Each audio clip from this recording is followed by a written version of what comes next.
Pozdravljeni, sem Marja Milič in gledate MoneyHow, prvi podcast o upravljanju denarja pri nas. Preden gremo na današnjo epizodo, bi vas rada spomnila na bootcamp za začetnike, kjer bodo udeleženci izvedeli, kako samostojno stopiti v svet investiranja. Trenutno je odprt samo še marčevski termin, tudi ta se hitro polni. Vabljeni, morda je to lahko tudi ideja za darilo. Druga zadeva, ki bi jo rada omenila, je pa to, da bom aktivirala mogoče malo bolj, kot je bil do zdaj MoneyHow Friends na YouTubeu, ker bodo odloženi videi, sogovorniki izven podcasta, bo pa to malce bolj sproščenega formata in pa tudi malce bolj osebno, malce drugače, tako da vabljeni. Povezave tako do bootcampa kot do MoneyHow Friends so v opisu epizode. Tole je kripto epizoda, Nejc Bizjak iz Bitstampa, kar redni gost podcasta MoneyHow. Zdravo, Nejc. Živijo. Ja. Evo, in Peter Merc je z nami iz Lemur Ligar, danes prvič z nami. Dobrodošel, Peter. Ja, končno se veselim, evo prvič. Evo, vidiš. Ja. Peter, sam tako na hitro, ti si startup, kripto, fintech, e-šport, pravnik. Torej, v bistvu lahko povzameva, pokrivaš vse, kar je novo in digitalno v pravnem kontekstu, če lahko tako rečem. Ja, mislim, zelo dobro si povzela. Jaz sem eno tako ožjo skupino prijateljev, vsi pravniki, in ponovadi po njih vprašam, ko vidim nekaj, da se novega obeta, in vprašam, če vejo, kaj je to. Ponovadi noben ne ve in takrat si rečem, v redu, zdaj imam pa 2 leti časa, da iz tega razvijam biznis. Tako sem recimo, mislim, da par let nazaj s kriptom začel, pa sem omenil ta gaming, e-sports, noben je vedel, potem to pomeni, da če povprečen pravnik ne ve, imaš še nekaj časa, da nekaj narediš. No, vse kar nekaj teh tem, ki so še take v luftu, se da še kar narediti z pravnega vidika, ne? Mislim, to se skozi novo odpira, seveda, zdaj pa ni nek biznis enostavno postaviti iz nule, ne? Lej. Res je, veliko se novih stvari odpira. V bistvu sem kar malo v dilemi, ker sploh ne vem, kje začeti. Mislim, definitivno moramo začeti pri Trumpu, ampak kje pa kaj, ne? Pa sem razmišljala, mogoče bi začela s tem meme coinom, ki ga je lansiral tik pred inauguracijo. Se pravi, par dni prej je lansiral Trump meme coin, potem je prišla še Melania coin, meme coin. Tako, kar zelo zanimivo je bilo opazovati, kako sta oba coina pridobivala vrednost, potem je bilo pa tudi zanimivo opazovati, kako sta oba coina razgubljala vrednost. Zelo je pa tudi opaziti, da je kripto community kar precej kritičen do te poteze Trumpa. Pa bom najprej tebe, Nejc, vprašala, kako ste vi gledali na to potezo Trumpa? Ja, jaz mislim, da nekako tako se odpletel se nekako tako, da pravzaprav kripto community kot tak je Trump token je še nekako sprejel. Zaradi tega, ker so ga vsi videli kot change of times oziroma obrat v ameriški politiki oziroma drži napram kriptovalutam. Se pravi, ko prihajajoči ameriški predsednik izda meme kovanec, je to sigurno signal, kaj se obeta za celo industrijo. Tako da vse se zelo hitro odvijalo. To je v petek ob 10 zvečer je on to najavil, takrat je v Washingtonu bil ta kripto ball, kjer se pravi ta gala večerja, kjer so vsi kripto executivi oziroma predsedniki uprava, so se tam zbrali oziroma vsi, ki kaj pomenijo v kriptu, in so imeli ta event, in takrat je on to potem objavil oziroma njegova ekipa seveda je to objavila. In to je bil zelo pozitivno. V neki točki je bilo to vredno 75 milijard fully diluted valuation, zdaj smo nekje na 45, kar pravzaprav pomeni, da obstoječi ameriški predsednik ima veliko večino svojega bogatstva trenutno v kriptovalutah. Kakorkoli se to absurdno sliši. In ja, čez vikend je potem bilo to dominantno pozitivno, exchange so šli in listali ta kovanc, potem pa v ponedeljek, mislim, da se je pa zgodila še Melania, ali je bilo mogoče nedeljo začela, v ponedeljek. V nedeljo. Ja, in tukaj je pa v bistvu če smo malo spremljali X kot najbolj, bom rekel, up-to-date vir informacij v kriptu, se je potem videl, kako se je ta sentiment malo obrnil in kako so v bistvu rekli, ok, ne, zdaj pa to že malo too much. Ne. V bistvu zaradi tega, ker bom mogoče Petru pol tudi prepustil, ampak je to kar vprašljivo z vidika tudi obstoječe ameriške regulative, glede, bom rekel, securities regulation, je to vprašanje.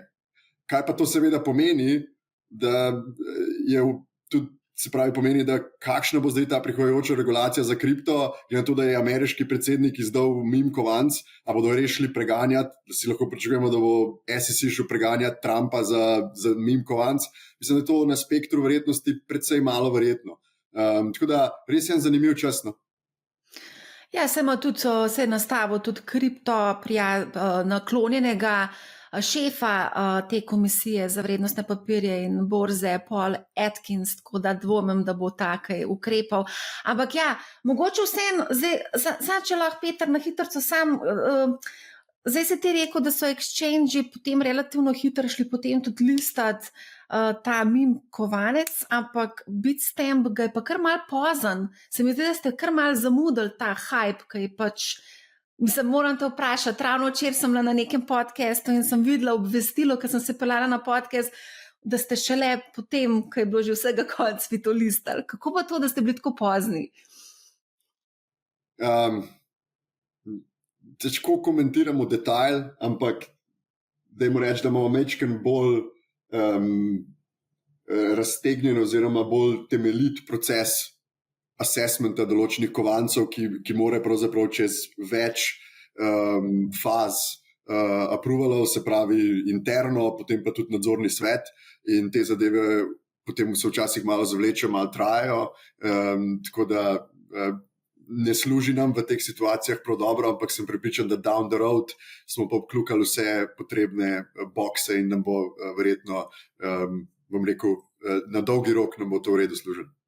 No, tudi Trump potem nima privilegijev oziroma nima take lahke poti na vašo menjalnico kot mogoče kje drugje. No?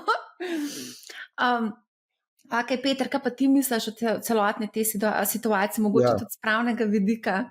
Mislim, sigurno so to neki taki precedenčni časi. Ne? Zdaj to, da ti predsednik takrat sicer še ni bil na položaju uradno, da ti izda nek meme kovanec, sigurno en velik precedens. Takih precedensov je zdaj še kar nekaj. Zdaj, če grem čisto malo mimo tega, recimo takoj po nastopu funkcije so šli spreminjati spletno stran Bele hiše, med drugim se je tudi spremenila spletna stran tega oziroma postavila nova spletna stran tega ministrstva, ki ga bo vodil Elon Musk, in zdaj imamo na spletni strani državnega ministrstva imamo logo od Dogecoina. To se mi zdi tudi že nekaj zanimivega.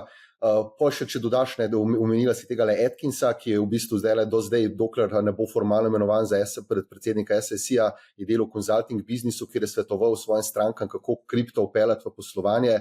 J.D. Vance ne bi bil, ker imel nek zajeten kripto portfelj, kar izhaja iz nekih njegovih preteklih davčnih napovedi. Tako da zanimivi časi.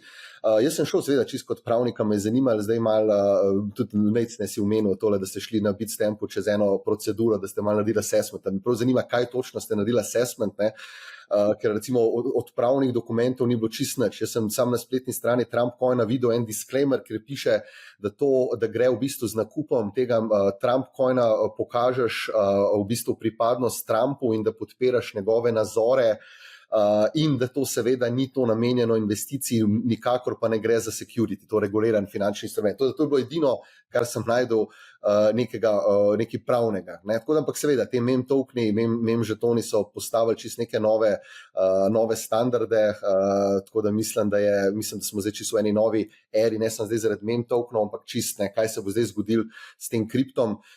Ta Atkins sicer še ni bil imenovan, zdaj je imenovan en začasno in ta je že prvi dan torej placeholder je za Atkinsa, je bil en drug imenovan, no in ta je že takoj ustanovil nek odbor kot nek Crypto Council, kjer bodo zdaj postavili neke ideje, kako to v Ameriki regulirati. Skratka, si predstavljam, da ala neka naša evropska mika, seveda bistveno bolj ohlapna, se verjetno tudi obeta v Ameriki. Skratka, zanimivi časi. Se to bomo vse obdelali, zdaj si fulejnih stvari izpostavil, ampak mogoče pa oba dva nista sploh omenila, mislim, v prvi vrsti je Trump poslovnež. In meni se zdi, da je tukaj res izkoristil priliko za to, da bi pač zaslužil denar, ne, kot ta prav poslovnež.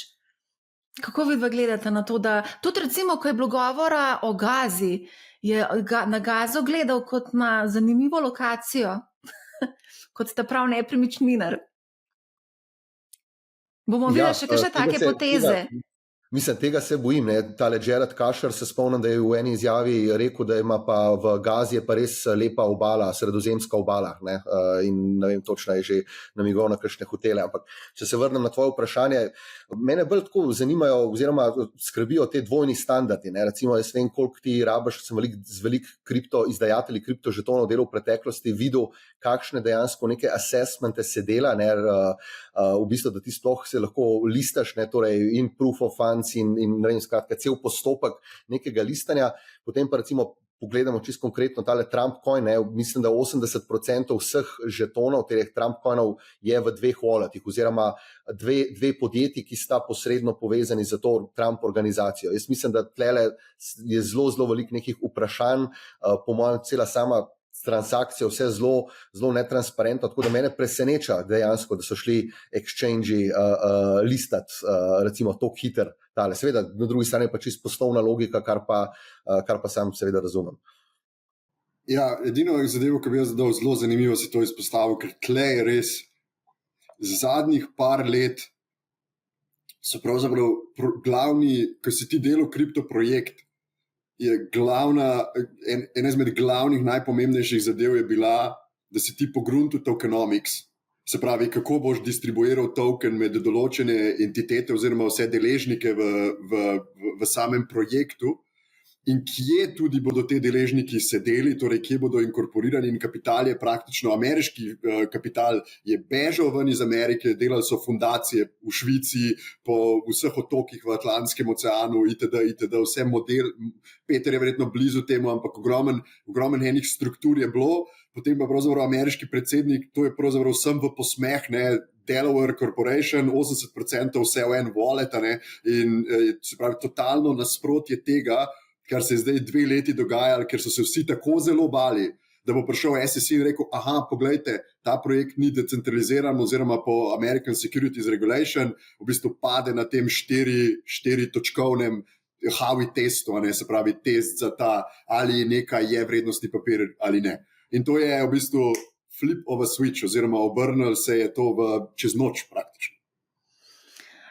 Ja, mogoče edina ena pozitivna stran, ampak to zdaj ni neki investicijski nasvet. Ne. Zdaj, mislim, da glavna razlika med Melania tokenom pa Trump tokenom je dejansko tle, da pri Trump tokenu je celo nek vesting, ne, da so oni dali zdaj neka 3 leta, da se bo to postopoma vesta. Ne. Tako da sigurno tlele bi jaz rekel, da oni niso naredili teh 2 tokenov zdaj samo za tale val, za inauguracijo, ampak očitno imajo še neke resne plane potem tudi v nadaljevanju. Sem pa tudi zasledil, zdaj to seveda čisto ne preverjam podatek, ampak nekje na internetu sem prebral, da je nekdo dumpnil tamle ne vem koliko milijonov tokenov in potegnil 32 milijonov iz ene transakcije. Tako da neki se je očitno že prodajal. Ne. Je pa to, bi rekel, da igra na dolgi rok. Ne.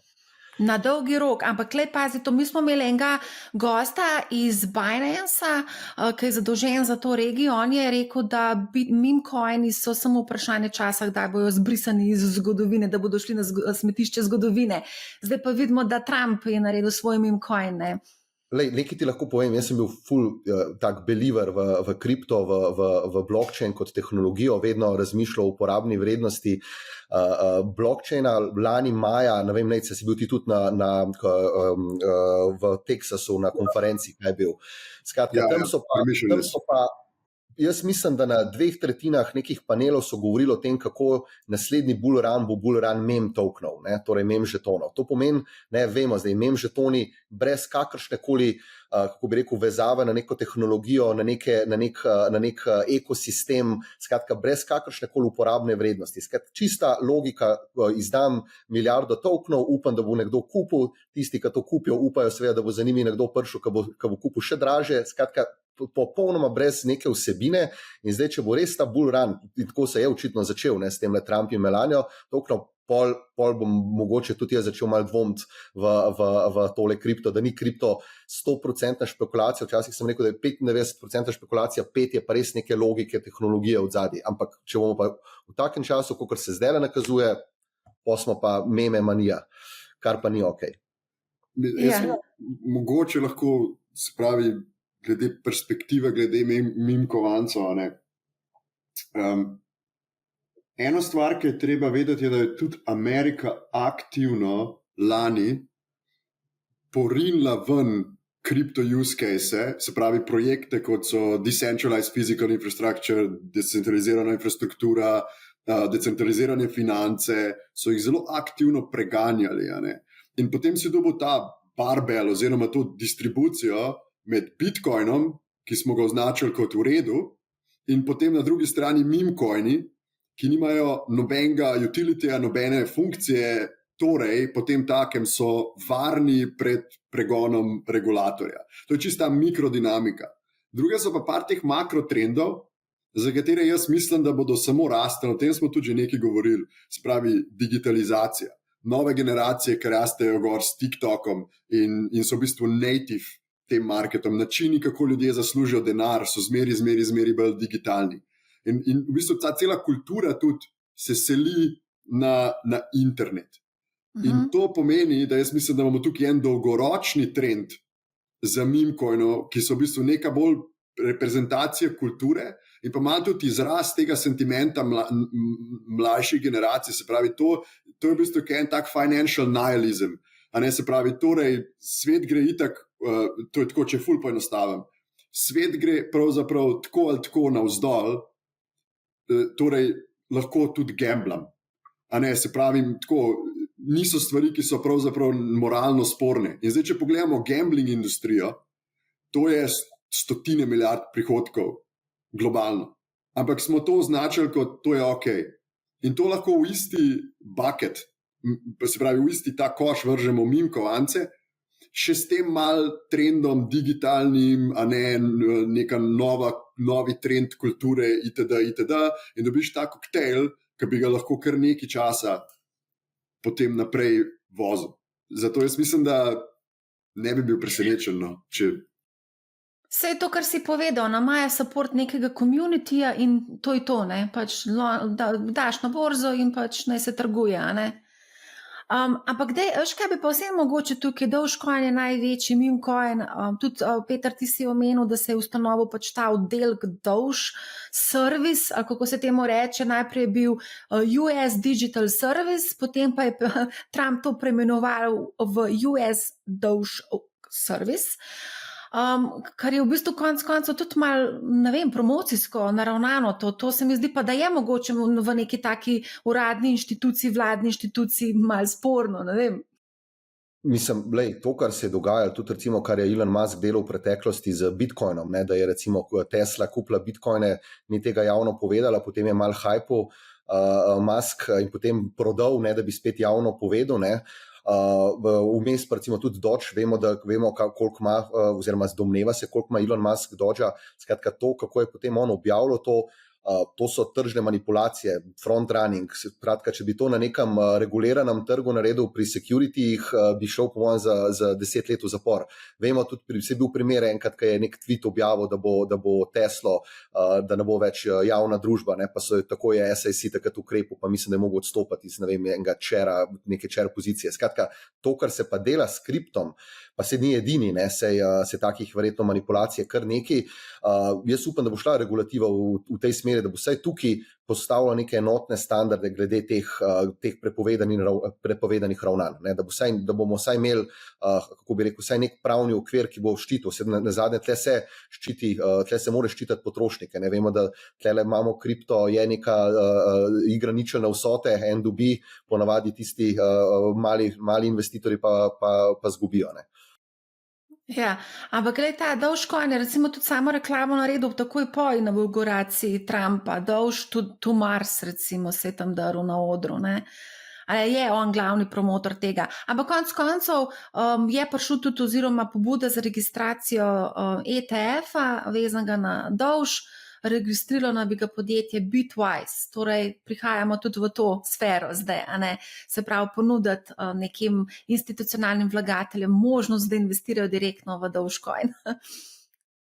Mogoče imaš kakšno mnenje? Bo zanimivo videti, koliko si bodo tle upali, ne? Zdaj, ko se govori, prvo je Trump govoril o tem, da bodo zdaj ameriške zvezne rezerve imele Bitcoin, torej ne da bodo kupovali na trgu, ampak tiste, ki bodo zasegli recimo iz kakšnih kriminalnih postopkov, da jih ne bodo prodajali, potem se že razšira, zdaj ne vem, ali to prav uradna novica, je bila to čist spet en tak, kako bi rekel, rumeni tisk, da bodo razširili te rezerve še na ostale kriptovalute, ki so bile izdane v Ameriki, ne, govorimo o Solani, pa tudi o Dodgeu verjetno, ne, to bo zdaj videti, ne, ker tle pa je potem čisti konflikt interesov, ne, da imaš ti enega zveznega uradnika na vplivni izvršni funkciji, ki ima svoj kriptoportfelj in ga potem na tak način potem poskrbi lepo za znatno povečano povpraševanje po tej specifični kriptovaluti, seveda, ne, če ti kupuje zvezna vlada, tole bo povpraševanje se kar povečalo. Sicer ne vem, kaj pa se dogaja s strateškimi rezervami v Bitcoinu, zdaj se nič več o tem ne govori, tudi med prednostne naloge v bistvu v tem dokumentu, ki je bil nekje objavljen, ni bilo nikjer naveden to, da bi se dogajalo, tudi Bitcoin, tudi kripto ni bil nikjer omenjen. Jaz sem bil presenečen, jaz sem moram reči, da takrat, tale dan, ki je bil imenovan, sem po mojem do 3-4 zjutraj sem gledal, še čakal, sicer bom še nekaj drugega gledal, ampak potem čakal, kako bo začel podpisovati te izvršne ukaze, tiste, ki je naredil tam v uni hali. Ja, slište? Ja, skratka, skratka, hočem reči, da sem čakal, dolgo sem čakal, da bo kakšen izvršni ukaz prišel v povezavi s kriptom in ga nisem dočakal. Potem sem se zbudil, sem rekel, v redu, verjetno jih je napovedal, je 100, vsaj eden bo, pa ga ni bilo. Tako da bomo videli, ampak me sploh ne skrbi, glede na to, koliko ljudi ima okoli sebe, ki imajo konkretne kripto interese, vključno zdaj seveda z njim. Nejc, kaj pa ti misliš o tem? Jaz moram priznati, da nisem pričakoval Crypto Executive Orderja prvi dan, ker bi čist optično, mislim, da to z vidika neke politične strategije nima nujno smisla, ker se mogoče lotiš, dajmo temu reči, večjih stvari najprej. Tako da nisem pričakoval, bi pa rekel, da ga pričakujem, mogoče že danes. Zdaj je bilo 2 uri nazaj, mislim, da se je začel špekulirati na X-u, da potencialno se bo danes podpisalo. Pa dajmo videti, kaj sploh bo to, nekaj to zdaj se bo podpisalo. Kaj se bo podpisalo točno? Nihče ne ve, v kakšnem obsegu, ne, treba bo videti, kaj sploh je tam noter napisano in koliko se bo kupovalo potencialno, če se bo, kaj se bo kupovalo, vse te zadeve. Ampak če pa gledamo res te announcements, danes je bila Cynthia Lummis, to je zelo pro-Bitcoin, to je ta Laser Eyes senator iz Wyoming, mislim da, nisem ziher, se pravi, ona je velik Bitcoin zagovornik, je bila imenovana kot vodja te komisije, ki bo zakonodajo za kripto, se pravi, pripravila in dala v zakonodajni postopek. Tako da to je bila prva objava danes, no, potem pa bomo videli, če bo še kaj iz vidika executive orderja. Ampak ja, market je trenutno čaka nekako to, no. Zdaj, ko govoriš danes, sem to, da povem, da ne bo kakšnih nesporazumov. Danes je 23.1. ob 17.30. Sam to, da bomo na čistem, da ne bo danes potem nekdo poslušal čez en teden. 2.30 Eastern Time, 23.1. Ja, tako. Ja. Pri nas je 17.31. Samo toliko. Ker zadnjič smo posneli podcast, pa je padel Bitcoin pod 100, potem, ko ga je pa nekdo poslušal, bil pa že Bitcoin na 108. Tako da, mogoče sam še to bi omenila, zdaj, itak je Trump obljubil, da bo ZDA kriptoprestolnica sveta, da bo spremenil pač v globalno središče za kriptovalute. da bo poskrbel za deregulacijo. Zdaj, kot si na začetku omenil, Peter, Evropa regulira z majko, medtem ko gre pa Amerika v kontrasmer deregulacije. A lahko malo poveš, kako bo v Ameriki, a pa tudi te ki si tam parkorit, kaj pomeni v bistvu pravzaprav sploh deregulacija v Ameriki in kaj pomeni pri nas regulacija majka, ker to pa je čist skregan z vso logiko. Kdo začne? No, daj ti, Peter, ajde, daj ti. Lej, jaz mislim, da se bo v Evropi zgodil tisto, kar se je ponovadi zgodi, ko gre prehiter nekaj regulirati ali pa prva nekaj regulirati. Super, jaz pozdravljam Miko. Mika bo sigurno predstavljal zelo visoko vstopno oviro za vse kriptoponudnike, tako da se bo trg, kar se tega tiče, prečisto. Na drugi strani imamo pa Ameriko, kjer so se zdaj vsi bali, bilo je samo čim dlje stran od Amerike, ker nisi točno vedel, kaj se ti bo zgodilo. Poznam veliko ljudi, ki so bili v kriptu, pa se potem niso upali 10 let potovati v Ameriko, ker niso vedeli, če so na kakšnem slučajno seznamu, pa bi jih tamle, ki je v Ameriki na letališču potem pohopsali pa pelali na kakšno zaslišanje. Zdaj pa mislim, da se bo zgodilo obratno. Zdaj bomo imeli pa tle visoko regulirano okolje v Evropi in na drugi strani zelo, zelo ohlapno regulirano okolje v Ameriki in vemo, kam bo šel kapital. To je čisti cherry picking, seveda kapital vedno beži stran od nekih regulatornih ovir, tako da jaz mislim, da bo to kar predstavljalo dolgoročno resen problem konkurenčnosti recimo evropskih kriptopodjetij, predvsem pa bomo imeli toliko manj privlačno okolje za kakršnekoli kriptoponudnike tukaj v Evropi. Ja, vi ste dobro glih ameriškega lastnika, ki zdaj prihaja v Evropo, ki bo ultra mega regulirana, medtem ko Amerika deregulirana. Ja, tako kot je Peter rekel, mi že vidimo to do zelo velike mere v delih našega poslovanja. Pravzaprav, kaj je za Ameriko, kaj bo to pomenilo, ko rečemo deregulacija. Se pravi, potencialno finančne institucije bodo lahko držale kripto, ki ga do zdaj niso mogle banke. Konkretno, to je tisto znano pravilo SAB 121, ki v bistvu pomeni, da morajo banke držati kripto na svoji bilanci stanja. In tukaj zdaj veliko govora, da se bo to ukinilo, torej boš lahko kot ti tudi držiš, recimo kot broker drži vrednostne papirje in sredstva strank ni na njihovi bilanci stanja. Tako bodo tudi banke lahko držale kripto ne na njihovi bilanci stanja, ker če držiš na svoji bilanci stanja, potem moraš narediti ustrezne rezervacije in tako naprej, in to je kapitalsko intenzivno.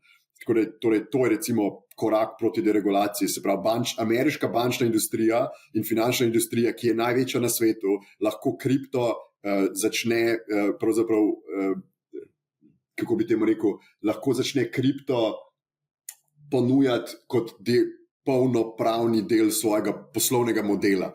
Se pravi, lahko tako ponudijo kot delnice, obveznice in ostale finančne instrumente na isti način. To je ena zadeva.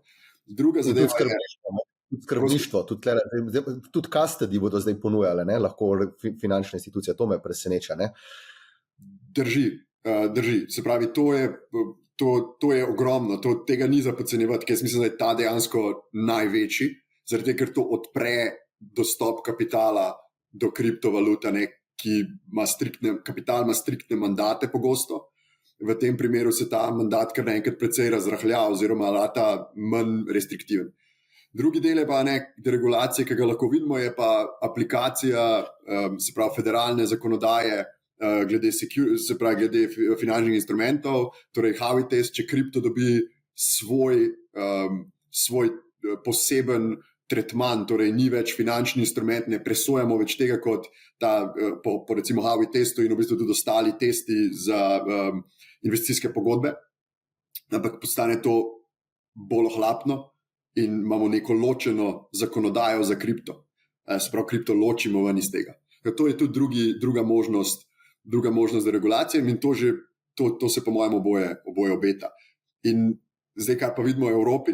Evropa gre pa zdaj v implementacijo majke, s tem, da še ne vejo niti čisto dober regulatori, kako točno se bo to implementiralo. Se pravi, veliko deležnikov na trgu v Evropi je trenutno v procesu pridobivanja majka licence in vsak lokalni regulator si potem to zdaj večkrat drugače razlaga.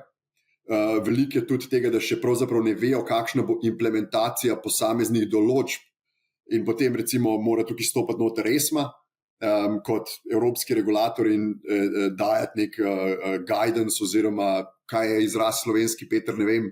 Smernica. Ja, smernice, tako glede same implementacije. In mi tega že ogromno vidimo, in tudi v poslovanju, kar to pravzaprav pomeni, je, če dam pa čisto enostavno probam pojasniti. Zdaj so Američani bili tisti, ki so šli na VPN, pa so šli offshore trade določene kovance ali pa dostopa do določenih produktov. Zdaj pa obstaja verjetnost, da bodo Evropejci tisti, ki bodo šli na VPN in bodo probali dostopati do določenih produktov. To je na retail strani.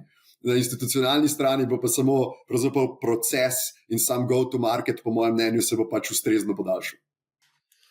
Zdaj, ko govoriš o bankah, mogoče bi pa vsem tukaj omenila, da je največja italijanska banka Intesa San Paolo 14. januarja, to je kar zelo pomemben datum, se mi zdi, v bančnem svetu, da so eksperimentalno kupili 11 bitcoinov. Odlično. Tako da nekaj se dogaja. To so po mojem taki majhni koraki, pa bo pa postopoma bo vedno več, pa pa že en tak peer pressure med bankami in finančnimi institucijami se zgodil, ne? Po mojem. Mi smo imeli Brodnjaka na podcastu in Brodnjak je rekel, da NLB tega ne bo ponujal. Zanimivo bi bilo videti, mogoče, če se je zdaj premislil. Evo. Ali pa bo ponujal potem, ko bo OTP začel ponujati. Počakajmo. Ko bo OTP.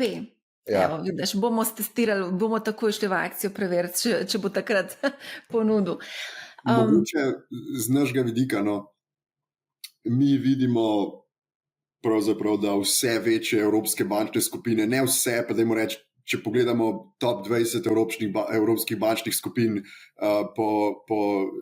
po sredstvih, ne, se pravi po velikosti sredstev, sigurno več kot polovica ima kriptoprograme. In precej teh kriptoprogramov pričakujemo, da bodo prišli na trg v letošnjem letu. Se pravi, večinoma tam Q2, Q3 se te zadeve pričakujejo, ampak torej bančne skupine, ki so precej večje od recimo NLB-ja, bodo kripto ponudile aktivno, in to pomeni tako za institucionalne stranke, kot tudi za posameznike, torej za retail. To pa je nekaj, kar majka da Evropi. Se pravi, to potrebna zakonodajna jasnost, da lahko spravimo tudi skozi decision makerje velikih bančnih skupin neko kriptoinicijativo. Ker zdaj pa imamo neko regulatorno okolje, ki to jasno zna. Je rigidno, ampak vse banke so rigidne. Ja. A lahko se mi skočimo še malo na tole Ameriško komisijo za vrednostne papirje in borzo. Gary Gensler se poslavlja. Videla sem, da so kriptozanesenjaki dobesedno odštevali do njegovega odhoda. Gledala sem, kako se je odštevali, Sagar so si naštemali prav zato, ker se veselili njegovega odhoda. In zdaj, ko smo že na začetku omenjali, prihaja Paul Atkins, ki pa je kripto zelo naklonjen. Kaj zdaj tukaj lahko pričakujemo? Kakšne so v bistvu sploh po možnosti pooblastila recimo tega šefa, prvega moža Seka? Da kaj lahko v bistvu naredi? Zdaj, čisto mogoče malo zavrteti zgodovino nazaj. Takrat, ko je bil Gary Gensler imenovan, so bili tudi optimisti v kriptoindustriji. Gary Gensler, mislim, da je bil profesor na enem uglednem faksu in je tudi predaval v okviru svojega predmeta o blockchainu tehnologiji, tudi mislim, da v kriptu. Tako da so takrat rekli, evo, nekdo prihaja, ki to razume, pa vemo, kakšno vojno na vseh frontah je začel. Jaz mislim, da eden prvih takih bo, ne vem sicer, če to čisto neposredno v njegovih pooblastilih, da bo ustavil te postopke, ki jih ima zoper kar neki kriptopodjetij. Jaz si recimo predstavljam, da tamle na Coinbaseu so hoteli biti zelo transparentni, vemo, če hočeš biti javna družba, kaj moraš vse narediti, koliko transparenten moraš biti. Jaz mislim, da niso potem predstavljali, kakšne probleme bodo imeli kljub temu potem za SEC-em. Tako da to je bil en tak zelo dober primer takrat, oziroma tak signal, da lejte, čim dlje stran od Amerike, čim dlje stran od SEC-a. Vemo, da je še kar nekaj takih večjih postopkov odprtih in jaz bi rekel, da bo prvi korak bo ustavitev teh postopkov. Saj jaz tako mislim. Mogoče je to tudi recimo razlog, zakaj je tale XRP od Ripla šel tudi toliko gor, ker tudi imajo še odprt postopek. Ja, kar precej je poskočil XRP Ja. In potem tudi malo padel, tako da kar nihajno. A bo še ti mogoče kaj dodal, vezano na Atkinsona? Poleg tega, mislim, kar smo se že pogovarjali, da vsi appointmenti kažejo v eno smer in se pravi, v katero smer, bom rekel, pa staco moli, razen tega ne. Sej, mislim, da je bilo zelo jasno, da Gary Gensler z novo administracijo ne bo več ostal na svojem položaju. Mislim, da kar je bolj mogoče vprašljivo je, kar se mi zdi mogoče bolj škoda, je bil pravzaprav ta drža pretekle administracije proti kriptu, je mislim, da naredila več škode kot koristi. Tudi tako, če gremo malo pogledati recimo za same možnosti za izvolitev recimo demokratskega predsednika, so popolnoma zanemarili neko moč, ki jo pravzaprav ta industrija oziroma koliko posameznikov je v Ameriki izpostavljenih kripto in imajo nek interes v temu in so ustvarjali s to svojo držo, so ustvarjali kar precej nekih sovražnikov in nekih single issue voterjev, ki so potem odšli na volišče in volili Trumpa, zaradi tega, ker mogoče imajo $10,000 v Bitcoinu ali pa v neki drugi kriptovaluti. Tako da to predvsem mene, ko gledam nazaj, je precej netipično za Ameriko, da tako napade oziroma ima tako negativno držo do neke rastoče industrije. To mi je malo nenavadno. Tako da, evo, to je sam. Kaj bi jaz še dodal, mogoče čisto kot zanimivost, je bil dostakrat omenjen danes že ta Howey test, ki se presoja za presoja, ali si nek instrument šteje kot reguliran finančni instrument security ali ne. Kaj moramo vedeti, da ta Howey test, to je en sodni precedens, mislim, da že skoraj 100 let star, če ni več, ki je bil povezan z enim caseom sodnim v zvezi z plantažami pomaranč. In tam so bile potem neke pogodbe vezane na prihodno letino tega. Tako da se mi zdi res zelo zanimivo 100 let kasneje, ko imamo nek čist drug finančni instrument, v bistvu se še vedno isti test uporablja. Tako da tak čist zanimiv zgodovinski moment in jaz mislim, da bomo šli zdaj stran od tega, da bo tale nova zakonodaja šla v smeri tega, da se bo naredila neka, bi rekel, sistemska ohlapna zakonodaja, ampak ne bo pa več se tako naslanjala v bistvu na te stare pravne institute. Zdaj, ko omenjaš te sodne precedense, upam, da sem pravilno sklanjala oziroma povedala, bi pa vse mogoče omenila eno zadevo, ker Trump je bil zelo radodaren s pomilostitvam 1500 tistih svojih privržencev, ki so v bistvu udarili v kapitolski grič, je pomilostil, med drugim pa je pomilostil tudi Rossa Ulbrichta. On je pač naredil Silk Road, tudi film na Netflixu, ne vem, kje je, si lahko mogoče gledalci, poslušalci pogledajo. Dobil kar visoko kazen, zdaj moram poiskati, koliko je dobil, ampak mislim, da ne bi smel ven priti sploh. Tako, neka drakonska kazen je bila, ja. Nora, ker so hoteli v bistvu ga dati za example, za primer, ne smete tega početi, ker na tisti mladi to sploh ne ve. Včeraj sem se pogovarjala z 22-23 letna dva fanta in nista nikoli slišala za Rossa Ulbrichta, nikoli nista slišala za Silk Road, za to tržnico, ker dejansko se je trgovalo z umori, z organi, z drogo, s prostitucijo, vse živo, to, kar pač, zato, ker se je dal skrit, ker se je pač plačevalo s kriptom, bitcoinom.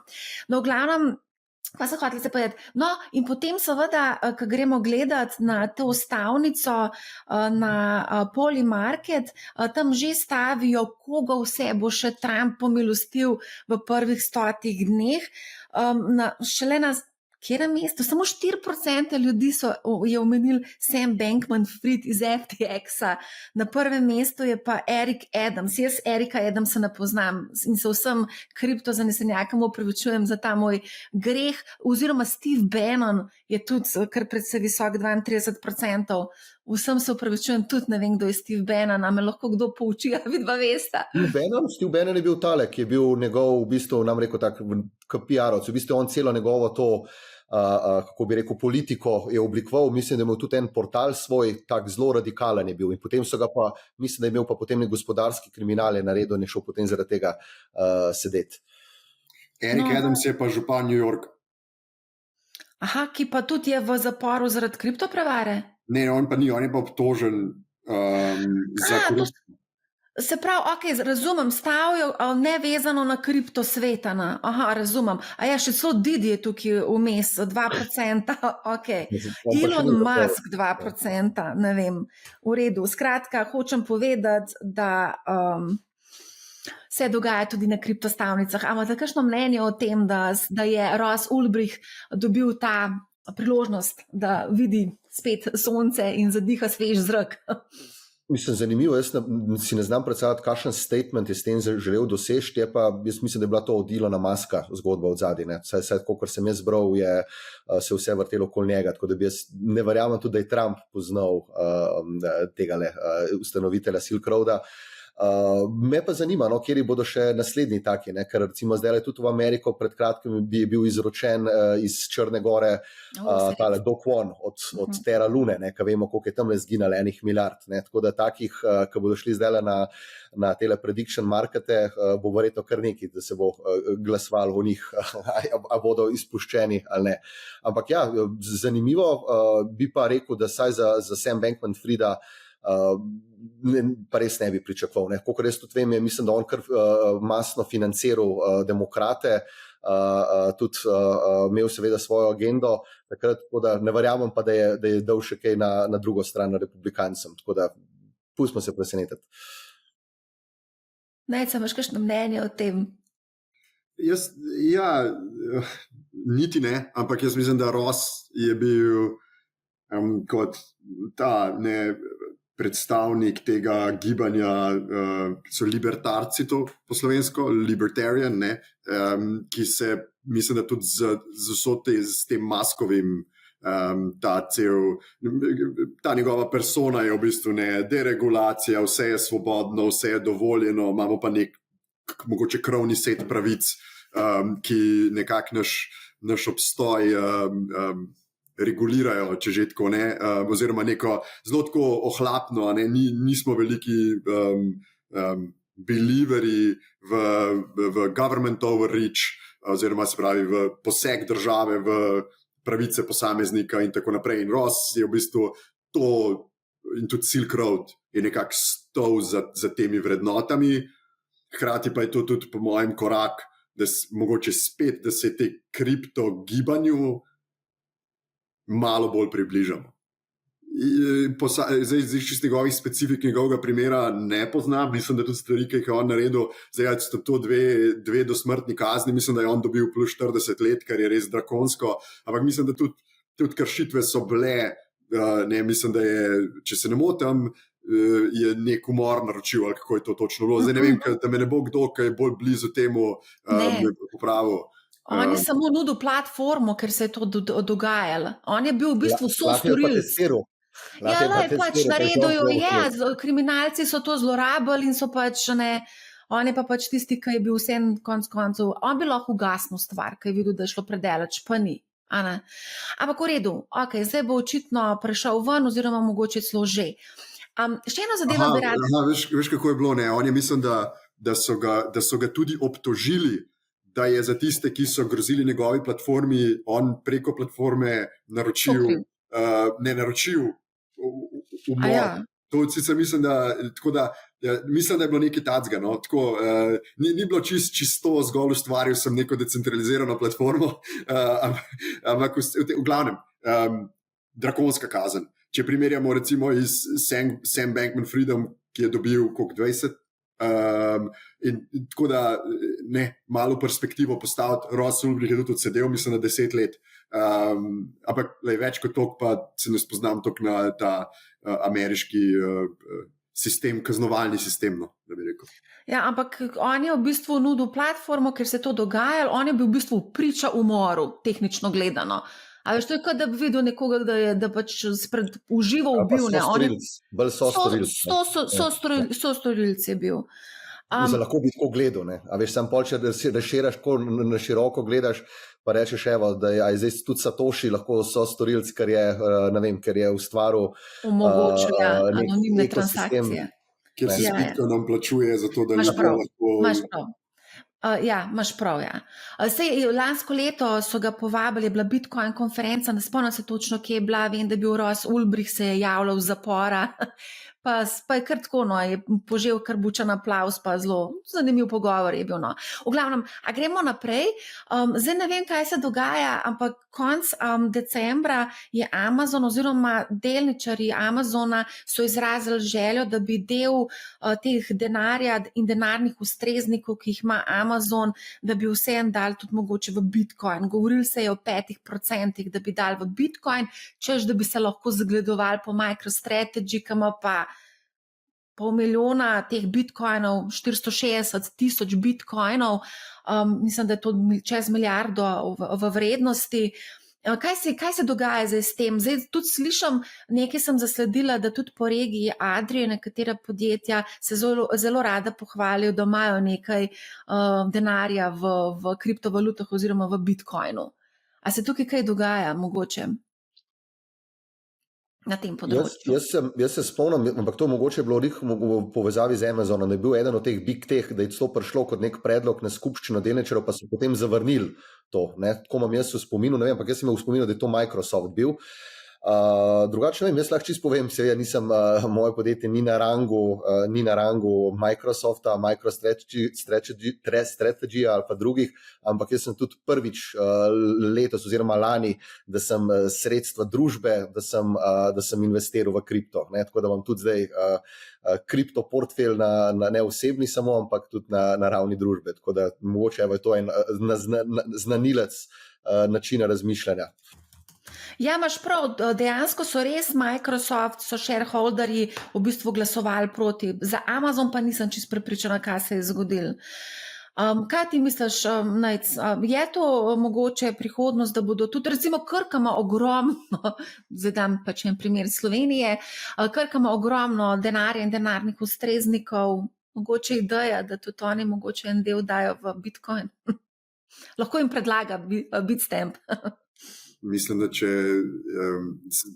to je v bistvu makro vprašanje, ne?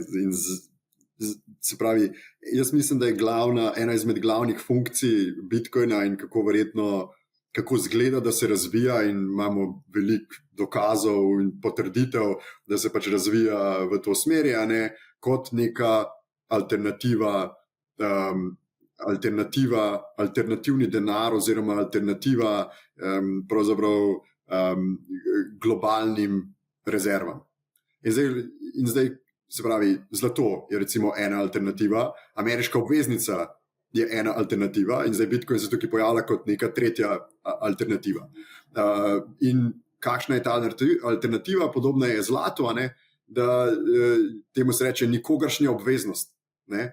Medtem ko ameriška obveznica kot najbolj likviden trg na svetu je obveznost načeloma Amerike.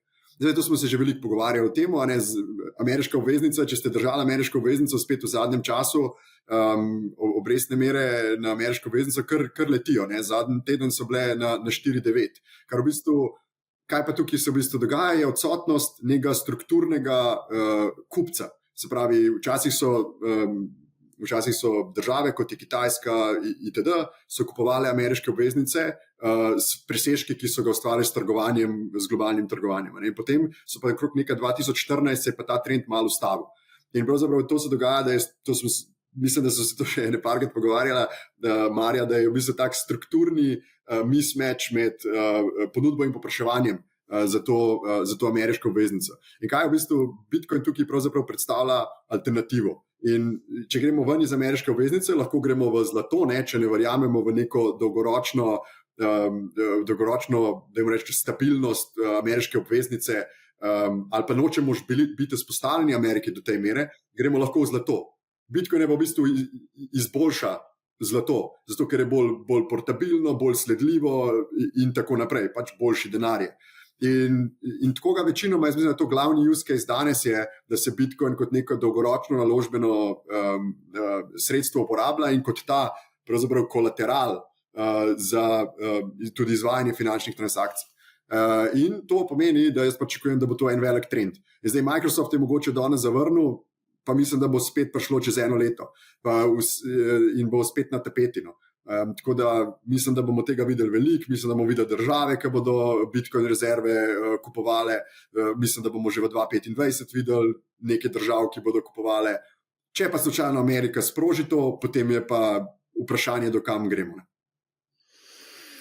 Zdaj bi bilo na mestu vprašanje, do kam gremo, če lahko poveš, ampak to bomo itak še obdelali. Pa bi vseeno mogoče se tukaj zadržala, zaradi tega, ker mi je bilo ful zanimivo, ker smo se pogovarjali z enim kripto zanesenjakom, strokovnjakom, ki pravi pa, da on vidi v prihodnosti, da se bodo te surovine, ki so danes izražene v dolarjih, a ne, tukaj pač ta prepričanje je, da dolarju bo odklenkalo kot globalni valuti in oni tukaj vidijo, da bo Bitcoin prevzel to funkcijo, se pravi, da bo zlato izraženo v Bitcoinu, naprimer, a pa nafta v Bitcoinu. Kaj se mislite, da bi te surovine, ki so danes tradicionalno izražene v dolarjih, da bi bile nekoč v Bitcoinu?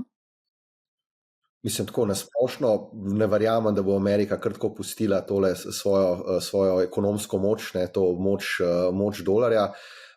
Meni se zdi, da že danes je Bitcoin res čist nek nov asset class, ne, sploh ne vem, to je res tak sui generis, ne je sicer govoril kot o povezavi z zlatom, jaz sicer ne vidim kot tak ohranjevalec vrednosti, je pa res, ne, da kdorkoli je v preteklosti kupil Bitcoin, pa če ga ni prodal, tudi če ne vem, koliko za njih je bil na koncu v plusu, ne, samo počakati je bilo treba.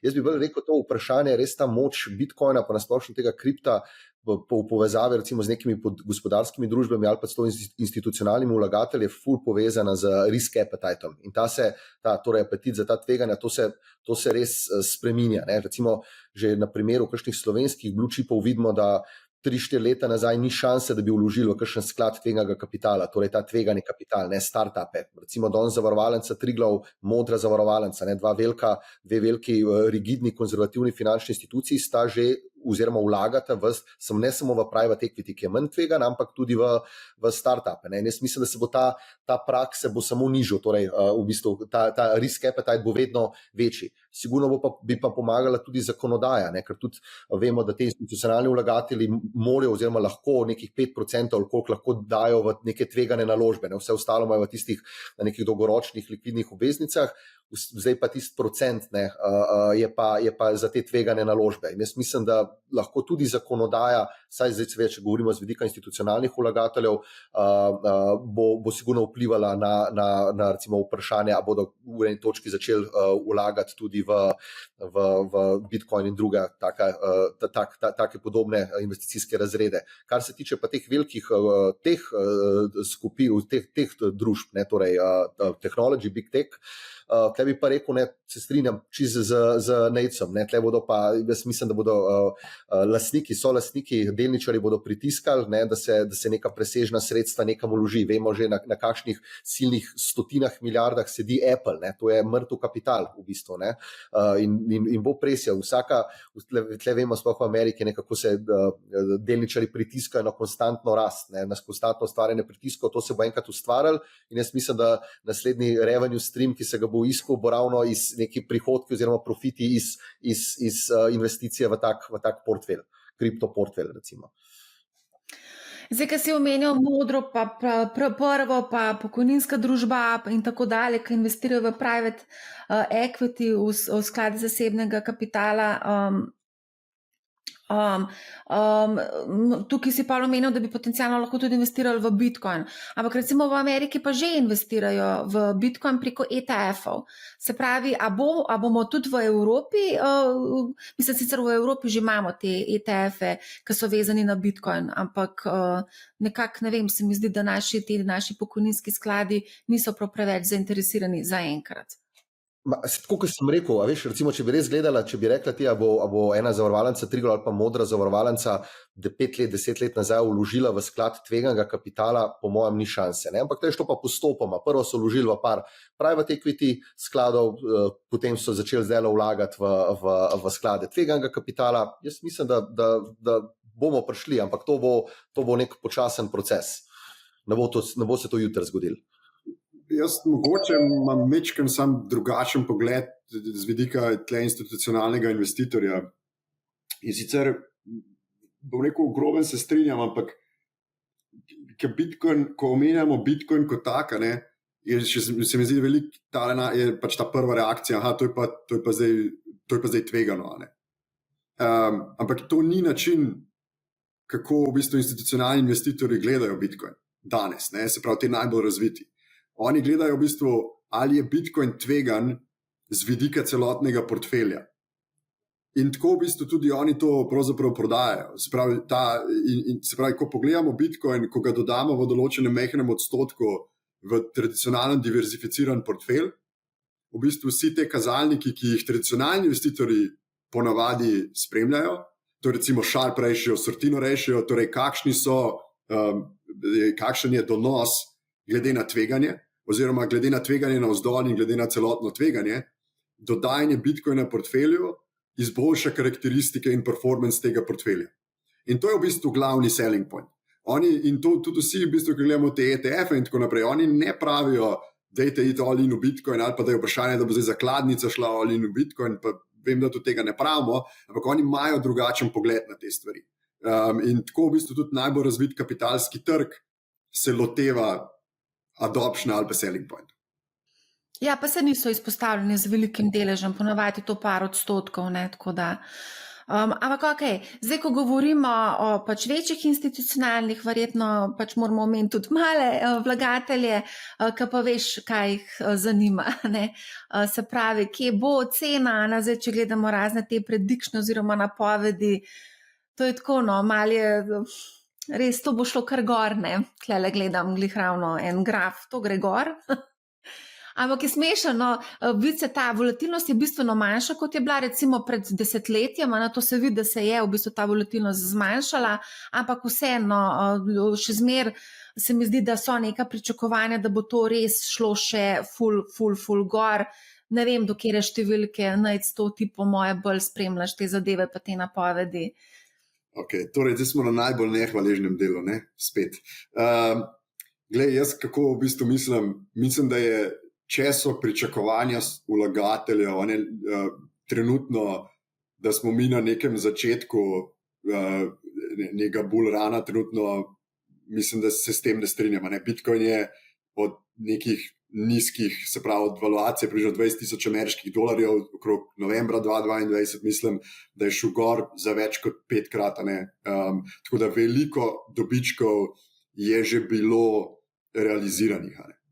In jaz mislim, da še en 5-kratnik se tukaj noter, vsaj v bližnji prihodnosti, ne skriva. In temu ustrezno, se pravi, če se nam bo zgodila še določena rast, je to verjetno že mesto, kjer se realizirajo dobičke. In tudi že zdaj je bilo mesto, da so se realizirali dobički. Torej, če so kakšna pričakovanja, da bo to zdaj 5x, 10x, oziroma ne vem, kakšen je pravilna nomenklatura tukaj, jaz mislim, da tega verjetno ne bo. Če se zgodi strateška rezerva in se res začne odvijati ta game theory na globalnem sistemu, potem lahko nek makro pogled nam da neko sliko in je recimo razumno, da kripto postane kot celota nek asset class, ki je vreden recimo se pravi 10 bilijonov. Danes je tam 3-4, recimo, da bi lahko v roku cikla prišel nekje do 10, kar je se pravi 1,5-kratnik oziroma od nekje tukaj, kjer smo. Ampak zato se morajo določeni dejavniki poklopiti.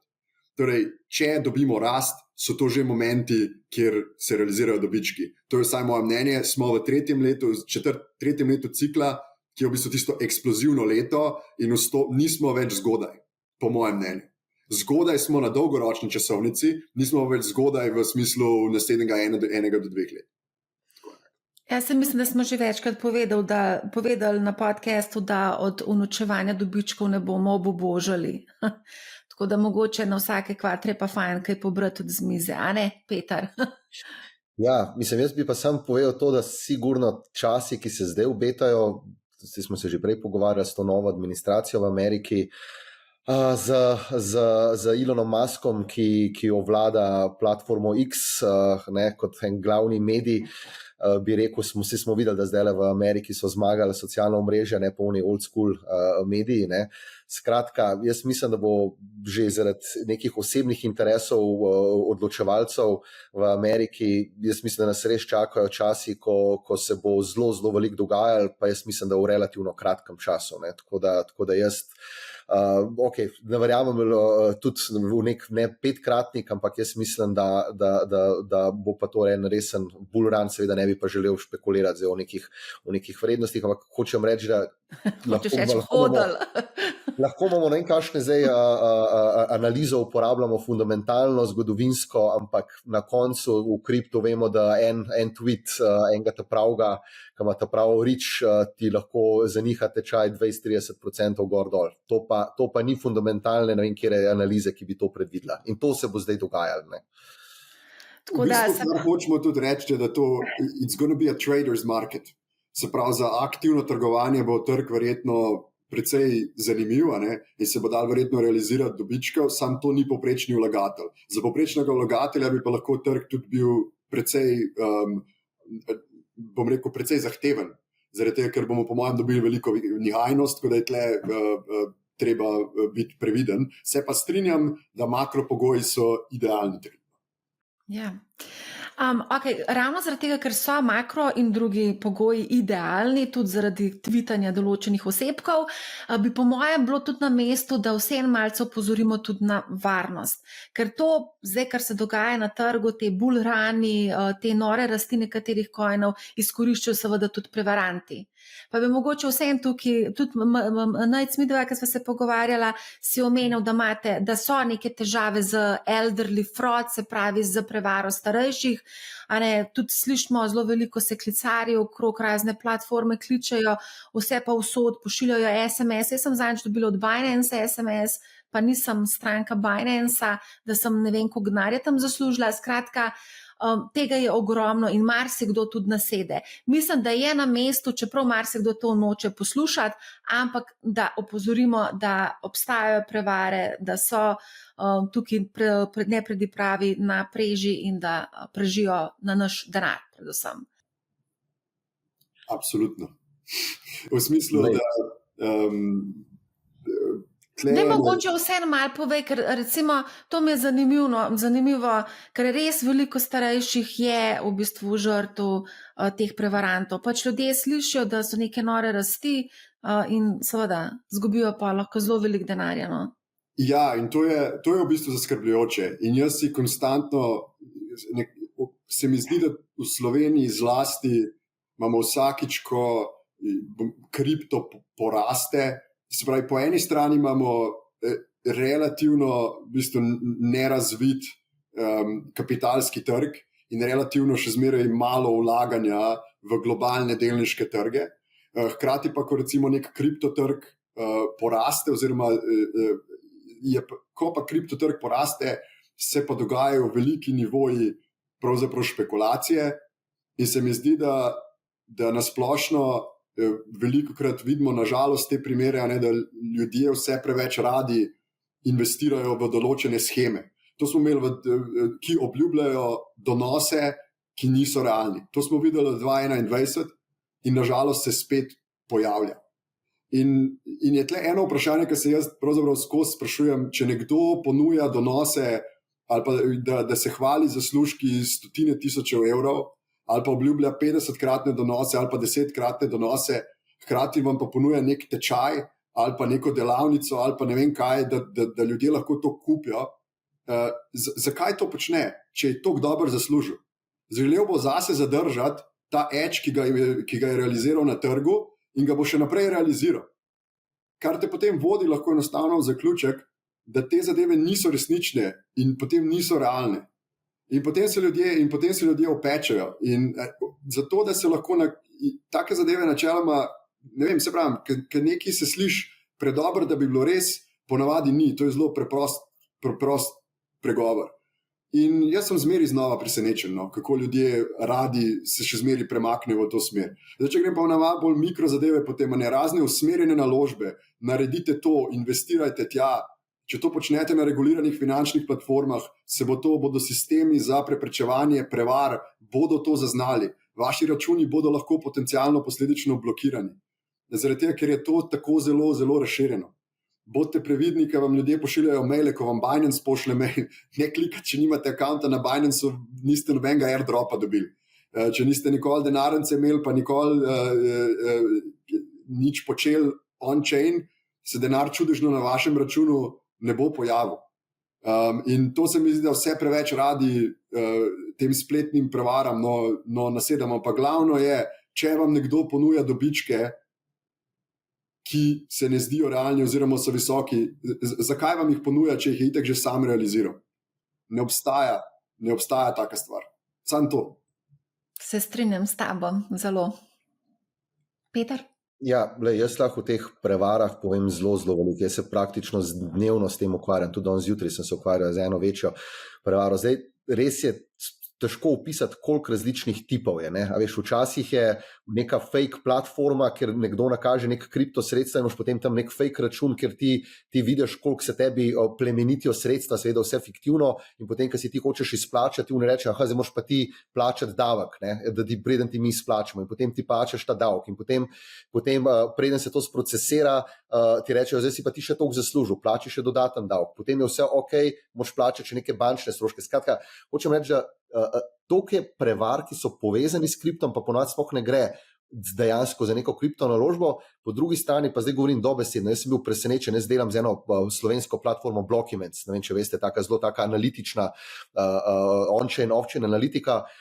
Mislim, da več kot 50-60 tisoč različnih kriptovalut na tedenski osnovi pride ven. Govorim za različne chaine, Solana, Base, Ethereum, mislim, da je 4-5 chainov je takih. Dajmo si predstavljati, 40-50 tisoč na teden teh tokenov. To so večinoma seveda neki mim, ampak tako, zdaj, koliko je tle nekih prevar? Seveda jih od teh 50 tisočih 99,9 ne preživi prvega tedna.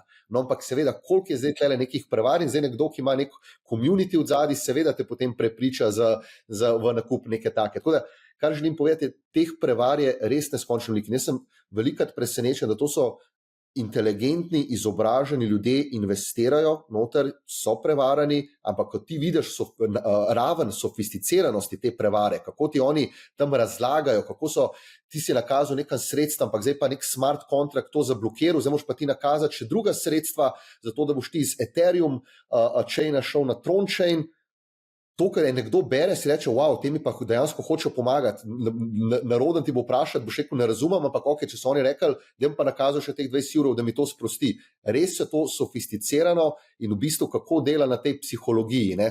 Tamle imam 2 milijona imam na računu, samo še 200 evrov nakažem, si že nekje sposodil, pa bom pa v njih 2 milijona dobil. Tako da težko se je boriti proti temu, lahko izobražujemo ljudi, kolikor hočemo, ampak na koncu, ko boš ti v glavi naredil, kako, ne sem, da si boš kupil novo okno v bajti, ampak si boš še avto zraven. Kar novo bajto si už naredil.